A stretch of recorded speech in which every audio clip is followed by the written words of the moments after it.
Kalau sekarang di Indonesia kan asal kamu punya duit kamu bisa langsung beli Iya. motor besar kan. Betul.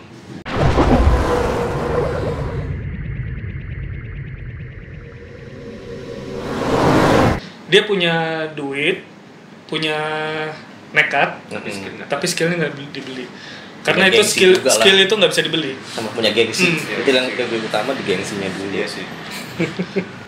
Nah terus kalau dari masing-masing nih, untuk selama kita riding ya, baik itu riding ataupun ketika kita lagi touring, untuk kita memprotek diri sendiri biar tidak terjadi laka itu apa sih hal yang biasanya dilakuin? Kita udah berkendara nih, tas gitu. Yeah. Ada nggak di sini selalu kita konsentrasikan untuk memprotek diri kita, mendefend diri kita untuk biar tidak terjadi laka gitu nggak? Ya, aku selalu berusaha untuk kalau riding itu istirahat setiap 3 jam. Ini pas lagi ridingnya? Iya, lagi riding. Pas lagi riding. Pas lagi riding. Kalau pas lagi riding aku selalu berusaha untuk konsentrasi. Jadi konsentrasi full dengan kondisi nggak ngantuk. Jadi kalau aku ngerasa ngantuk, aku pasti akan berhenti. Terus kalau misalkan selama riding nih tiba-tiba kita ketemu kan banyak Gerombolan segala macam lah, tipikal baik itu roda 4 atau roda 2, sempat sering terpancing nggak sih emosi? Intinya jangan terpancing emosi kan. Itu emosi intinya sabar aja. Karena ya kita nggak bisa maksain pola pikir kita ke mereka.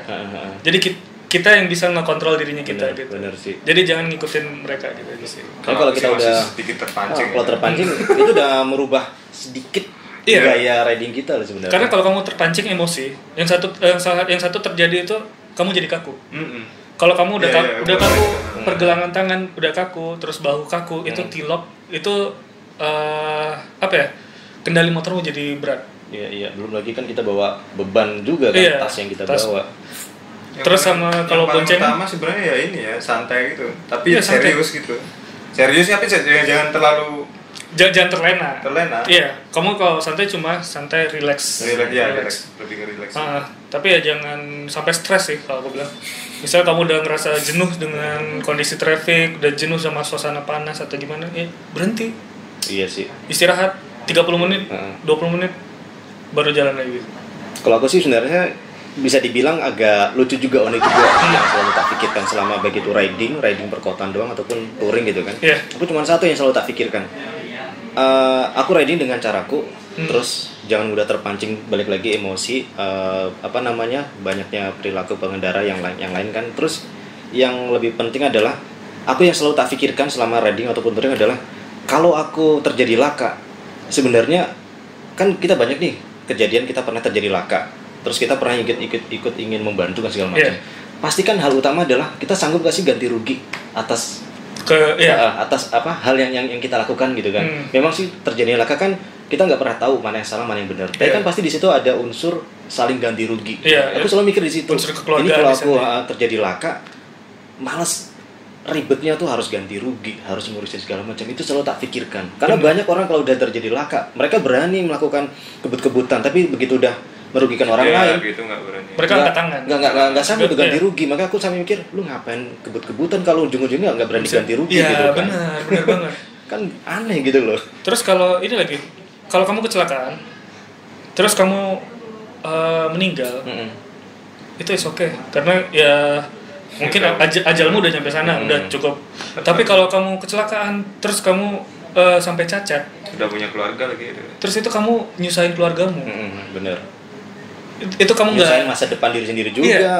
Itu kayak keluargamu kan kamu jadi misal jadi tulang punggung keluarga nih. Terus akhirnya gara-gara kamu jadi cacat, terus kamu nggak bisa kerja. Terus dari kamu nggak bisa kerja, kamu ngebebanin ke orang tua atau ke istrimu. Iya. Gitu. Terus mereka harus nanggung ngerawat kamu selama kamu cacat itu. Itu harus dipanjangin lagi deh pikirannya. Jangan sampai gara-gara emosi sesaat, ego sesaat itu kamu jadi membuang semua itu gitu. Cuman yang lebih lucu lagi, malah ada orang yang mengatakan, bisa dibilang gentleman loh kalau udah sampai orang naik motor bisa sampai keras segala macam. Malah dianggap keren segala macam. Aku sampai nggak habis pikir, gila nih orang. Ingat, kamu keren kalau kamu selamat sampai ke rumah. Keren itu sebenarnya kalau kita udah bisa menjelajah seluruh Indonesia tuh keren itu. Karena apa? Orang lain pasti akan mengakui dari segi riding pasti orang mengakui itu gimana cara riding, kemudian stamina gimana, kemudian pasti skill dan knowledge dia pasti udah oke lah gitu. Itu malah kita malah mengagumi orang seperti itu ketimbang kita mengagumi orang yang suka ugal-ugalan, ngebut, begitu terjadi crash nggak sanggup untuk ganti rugi, ujung-ujungnya minta maaf, damai, cemen banget, berani bertindak, ujung-ujungnya minta maaf. Harusnya berani bertanggung jawab. Iya. jangan sampai saling adu argumentasi. Enggak, dia yang salah ngambil. Enggak bisa, tetap yang salah diri kita sendiri karena enggak bisa mengontrol cara riding. Tetap. Itu salah satu temanku yang dari Jakarta pernah ngomong, kalau terjadi kecelakaan, itu kamu harus introspeksi diri pertama dulu.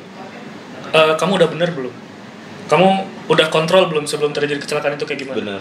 Karena ketika kita berkendara 360 derajat itu di kelilingan kita itu, itu kontrolnya ada di kita. Benar. Dan banyak hal yang tidak bisa diduga-duga di 360 derajat di surrounding kita sebenarnya. Iya, benar.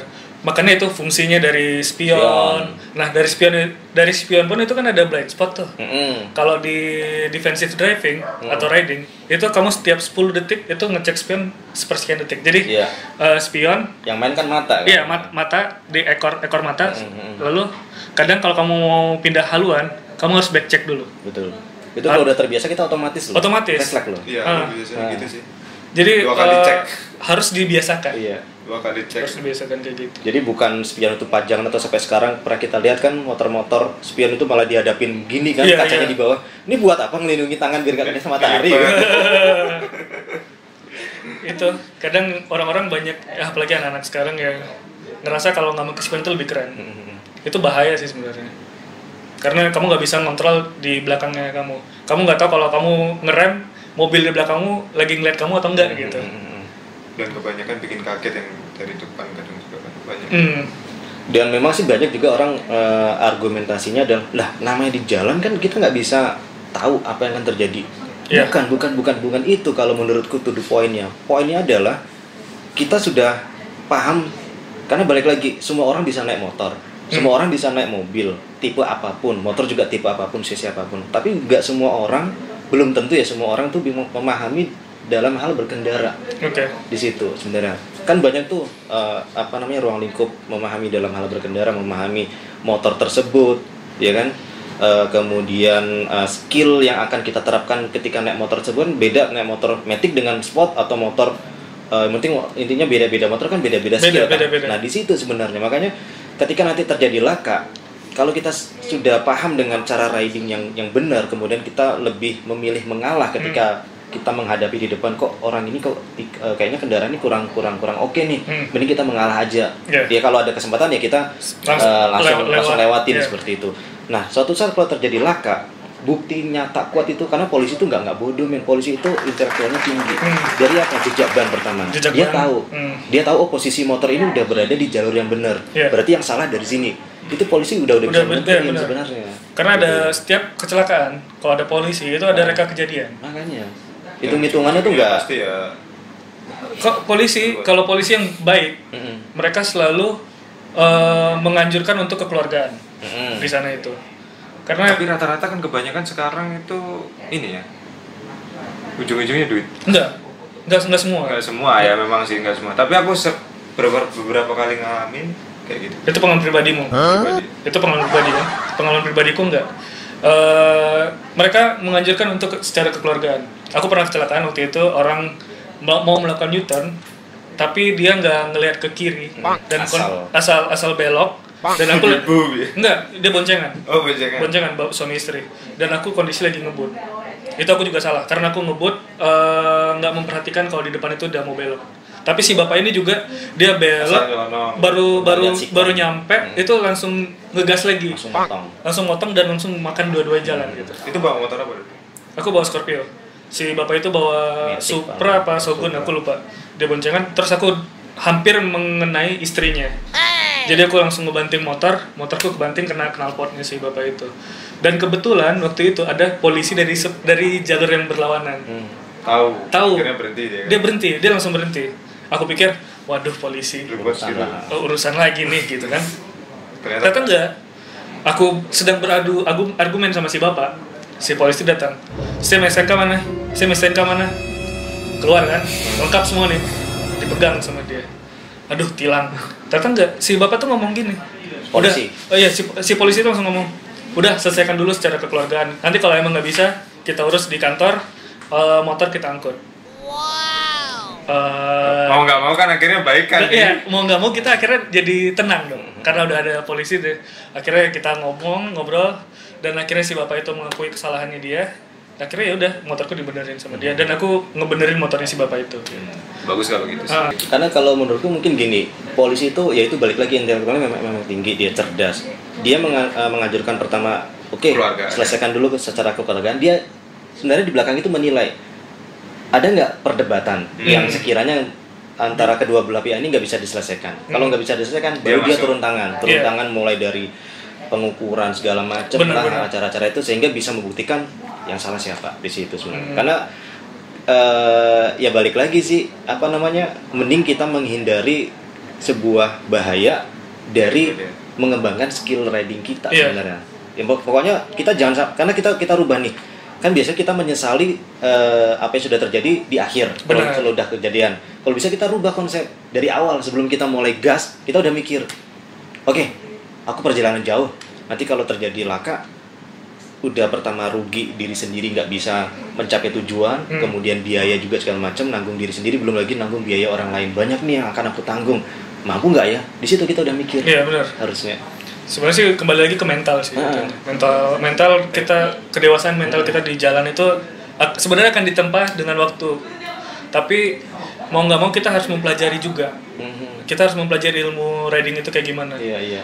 Lalu ya ingat, skill dibawa, ego ditinggalkan di rumah. Iya. Jangan kebalik. Karena orang-orang sekarang kebanyakan skillnya ditinggal, egonya dibawa. Gitu. Dan juga sebenarnya ego dan ya balik lagi emosi itu sebenarnya juga pengaruh banget untuk mengurangi stamina kita. Karena jujur banyak teman-teman, ini kan aku lebih sering touring sama teman-teman yang di Jawa ya, baik itu sesama vlogger ataupun sesama bikers gitu.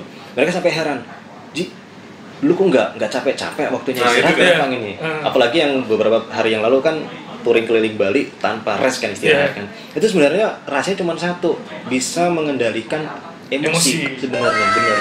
Karena kalau udah emosi, stamina pasti terkuras. Itu langsung dia nyambungnya tuh ke otak sebenarnya. Dari otak ini kan yang mempengaruhi cara kita riding.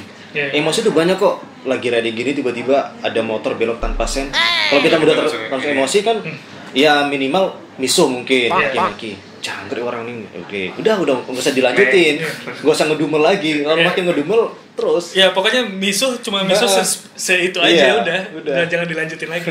Karena kalau selanjutnya pasti stamina. Kalau nggak tiba-tiba lagi enak riding, tiba-tiba macet, ngedumel lagi, macet trek ngeliat jam kan macam, nggak usah itu hindari. Hindari. Pokoknya nikmati aja cara riding, nikmati suasana riding, kemudian fokus lagi ke tujuan utama. Nanti di sana tuh banyak hal yang indah yang akan aku bisa nikmati. Tuh, intinya bisa ngontrol emosi sih. Gitu. Sebenarnya juga kalau kamu pengen kenal, kamu punya teman dekat nih, kamu pengen kenal karakternya dia, itu kamu ajak touring bareng.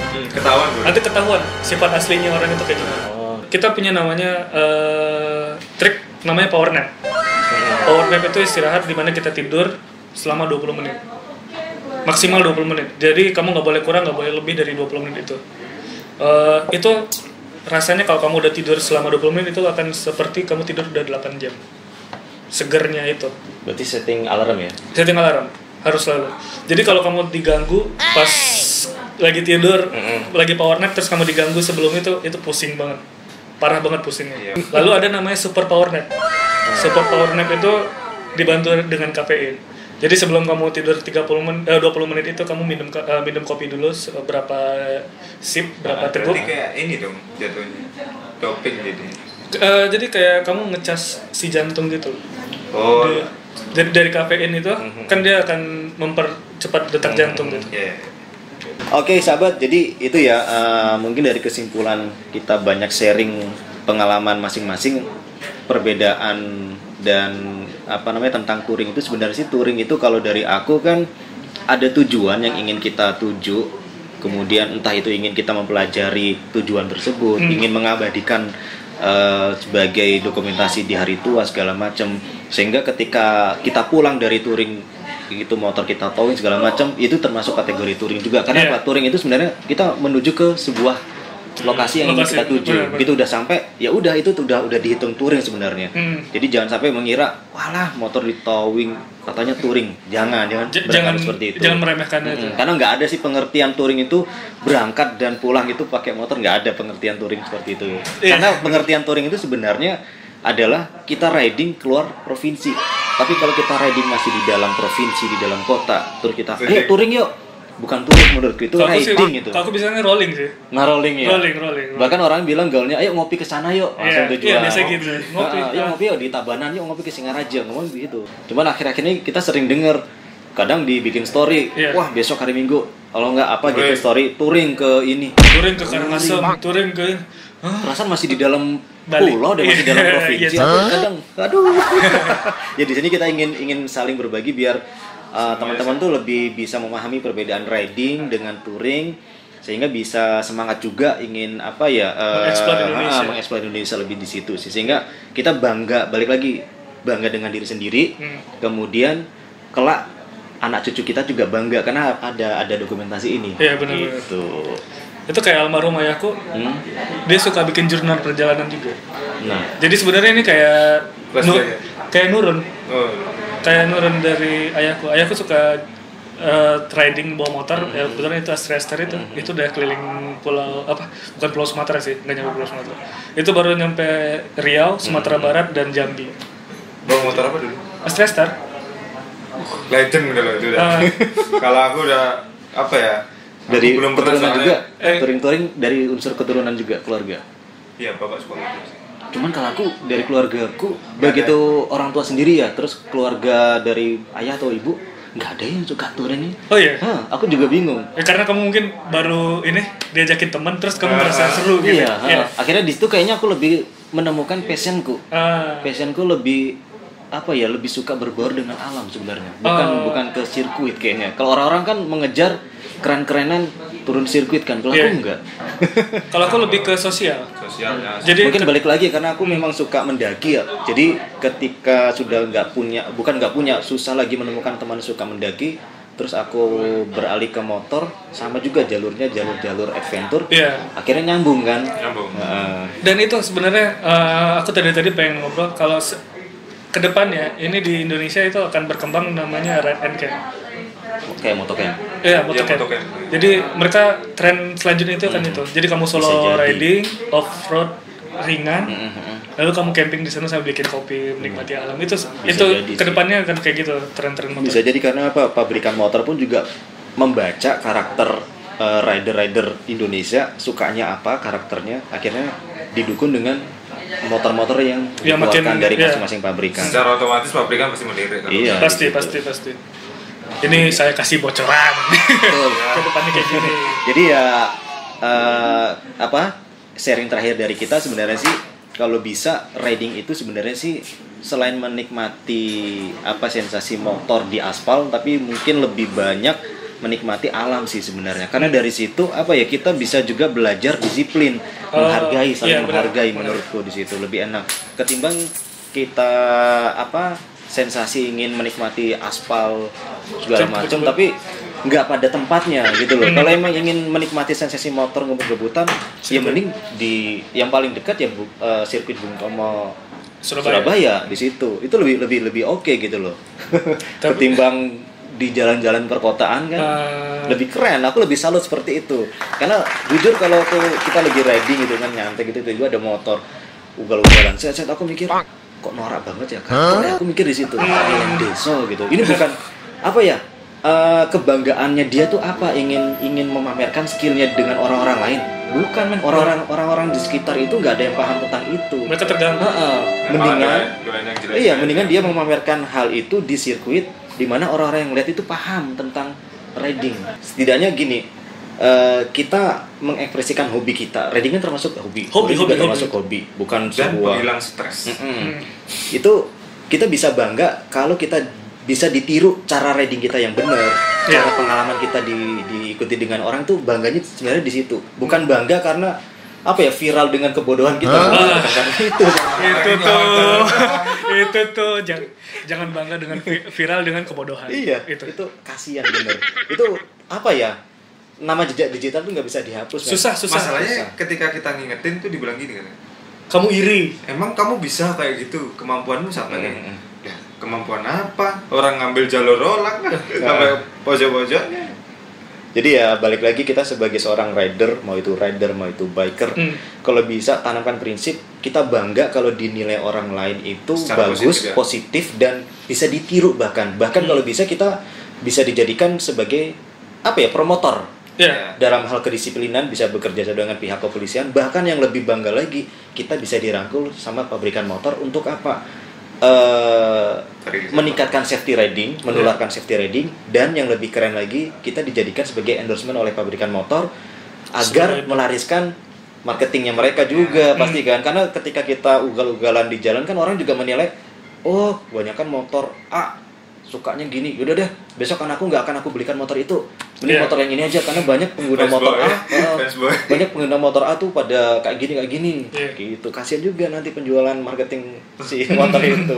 Kalau aku sih mikirnya di situ. Tapi aku cukup bangga sama teman-temanku yang ada di Cornering Malang ya. Mereka itu tadi kayak Poji bilang, mereka di support langsung dengan kepolisian. Jadi mereka sekarang menjadi duta keselamatan di sana.